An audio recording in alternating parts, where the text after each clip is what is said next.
ఈ కఫ్నీ గురించి నేను ఇంకొకటి మీకు గుర్తు చేస్తాను. ఎందుకంటే అది బాబావారి చొక్కా అంటున్నారు అందరూ. అది కేవలం చొక్కా మాత్రమే కాదు, దానికి ఎంత శక్తి ఉందో అనేది ఇంకొక కథ ద్వారా తెలుసుకుందాము.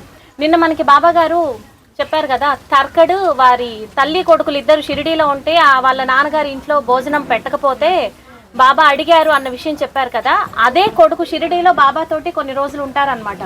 ఉన్నప్పుడు ఒకసారి బాబా స్నానానికి వెళ్తూ, ఆయన రోజు స్నానం చెయ్యరు, 10 రోజులకో వారానికో ఎప్పుడు ఒకసారి చేస్తారు. అలా స్నానానికి వెళ్ళే క్రమంలో తర్కడిని కూడా తీసుకొని వెళ్తారు స్నానానికి. తీసుకొని వెళ్తే నాకు మంచి అవకాశం వచ్చింది బాబాతోటి, నేను బాబాని చూడొచ్చు అన్న ఉద్దేశంతో వెళ్తాడు. ఈయన వెళ్ళి బాబా స్నానం చేస్తూ ఉంటే ఆ కఫ్ని పట్టుకోమని ఇస్తాడు. ఈయన పట్టుకున్నట్టు ఉండొచ్చు కదా, సాయి అసలు ఎలా ఉంటారని చిన్న రంధ్రంలో నుంచి చూడడానికి ప్రయత్నం చేస్తాడు. చేస్తే ఒక కాంతి తప్ప ఏమీ కనిపించలేదు ఆయనకి. సో చూడొద్దని చెప్పారు కదా బాబా, మళ్ళీ చూశాడు. సో అది నేల తాకకుండా పట్టుకో, కఫ్ని ఇలానే ఎత్తి పట్టుకో అని చెప్పారు. ఇది గుర్తుపెట్టుకోండి అందరూ.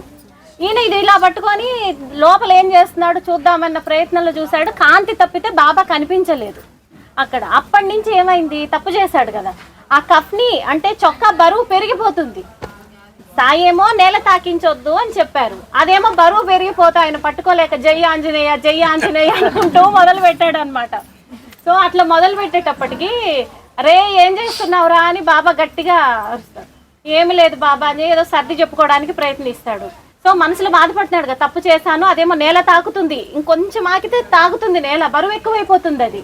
సో ఇంకా క్షమాపణ వేడుకుంటూ ఉంటాడు మనసులోనే. సో సడన్ గా కఫ్ని బరువు అనేది కూడా తగ్గిపోతుంది. అది కేవలం చొక్కా మాత్రమే కాదు, పాదుకలు కాదు, అది బాబాతో సమానం అంటూ ఉంటాడు. నిన్న కూడా బాబా వారు మనకి చాలా ఉదాహరణలు చెప్పారు. అది కఫ్ని కాదు, చొక్కా కాదు అని, పాదుకలవి కూడా నిజంగా బాబా వారే అన్న ఉదాహరణలు కూడా మనం తీసుకున్నాం. అందుకని సాయినాథుడే మన పారాయణానికి సంతోషించి అందరి బిడ్డల్ని ఆశీర్వదించడానికి అక్కడి నుంచి ఇక్కడికి వచ్చారు. కాబట్టి నిజంగా మనం ఎంతో అదృష్టవంతులు. మీ అందరికీ కూడా మేము కృతజ్ఞతలు తెలియజేయాలి. ఎందుకంటే ఎక్కడెక్కడి నుంచో మేము వచ్చి వారం రోజులు ఇక్కడ పారాయణం పేరుతోటి ఉండి గొలగముడిలోనే మాకు విడిదివ్వడం జరిగింది. అక్కడే మేము ఉంటూ ఆ స్వామి పారాయణము, ఇక్కడ వచ్చి సచ్చరిత్ర పారాయణము నిజంగా చాలా బాగా ఆనందంగా మేము జరుపుకున్నాం. సప్తాహ పారాయణము అవన్నీ గుర్తు చేసుకొని బాబాను అలాగే మన కుటుంబంలో ఒకరిగా భావించుకొని పూజించినట్టయితే నిజంగా సమస్య అప్పుడు ఉంటుంది, ఎప్పుడు ఉంటుంది కదా. అయినా సరే ఒక ఆనందం మాత్రం మన నుంచి దూరం కాదు. ఎందుకంటే ఆ ఆనందమే సాయిబాబా. అన్ని పరిష్కారాలకి ఒకటే సమాధానం, అది సాయిబాబా అన్నమాట.